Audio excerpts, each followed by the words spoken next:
What's up, everybody? Joe Patrick here, Dirty South Soccer. Just wanted to do a quick tactical review of Atlanta United's 1-0 win over the New England Revolution on Saturday. Of course, they have now advanced to the second round of the MLS Cup Playoffs, where they will be playing the Philadelphia Union on Thursday. I want to specifically focus in this video on the change that Frank de Boer made in the 65th minute that I really thought changed the game, and generally what I thought was kind of the main focus of this game tactically, which is on the wings. What Atlanta United fans, I think what it was very apparent for everybody to see was that Julian Gressel and Justin Meram were not nearly as adventurous as we've seen them in this formation in terms of getting forward. They were sitting back a little bit, and it's for two reasons. The first reason is very clear, and that's that Miles Robinson, a guy you've had almost every game in the regular season this year, he was obviously not available for this game. So, when I talked to Julian Gressel after the game, he even admitted that the guys were just a little bit more focused and keyed in on their defensive responsibilities, making sure that nobody had any slip-ups or mistakes there, because they didn't have someone like Miles Robinson who could just win those one-on-one duels automatically in the back. And kind of snuff out any sort of danger. So I think that's one of the reasons you didn't see these wingbacks getting further forward. But also, if you just look at this diagram, you can kind of see it, right? You've got, if you're Julian Gressel or Justin Meram, you're looking at either Christian Pinilla or Carlos Hill, plus the fullback behind them that you kind of need to navigate through, and it's just not really an appealing proposition to go forward and try to create something against two players. You're outnumbered essentially on the flanks. And when you go forward like that, you're also, like we said, exposing yourself a little bit in the back. So both of these guys were a little bit conservative.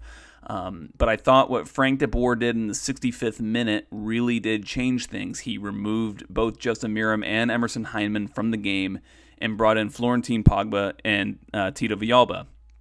And he also changed the formation. What Atlanta United ended up in was a 4-2-3-1.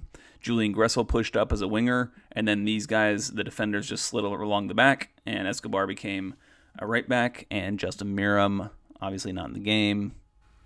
So what was it about this substitution and the formation change that made such a difference? Again, we're going to focus on the flanks here, but it's important to remember that at this point in the game, I think New England was actually having the better of the play. They came out, they were looking strong in the second half, and I think that that's why Frank de Boer knew that he had to be aggressive in his change. He couldn't just, put on Pity Martinez for Ezequiel Barco. I think that probably would have been the easier change to make in terms of, no one would fault him for doing something like that. But I think he was aware that he needed to be more aggressive than that and do something a little different. So he added an extra player into the attack in Tito Villalba. And that did a couple things. One is that it forced New England back. He immediately presented danger with his vertical runs and with his pace. And I think New England realized that they needed to keep the game in front of them. And so they sat back and they allowed Atlanta United to have the ball a little bit more.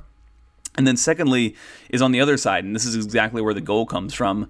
On the other side, you've now got Franco Escobar, who's making overlapping runs beyond Julian Gressel. And that is just something that New England's left back, DeJuan Jones, was just not aware of in that time. In fact, he may have been aware of it, but he forgot about it in the moment that Gressel scored, or the moment that Escobar scored the goal. And you can see in the video that I'm going to show over this, you can see Jones cued in on Gressel, and he's just not paying attention to Franco Escobar, because earlier in the game, he wouldn't have been worried about Escobar. Escobar was a center back, and you weren't really worried about having two men in the wide positions making those runs in behind. You would have only had Julian Gressel as your sole wide player that you have to account for. So if you're the left back, you're still accounting for Gressel, and then, you forgot that Franco Escobar is running right by you to score the winning goal and send Atlanta United to the next round of the MLS Cup Playoffs.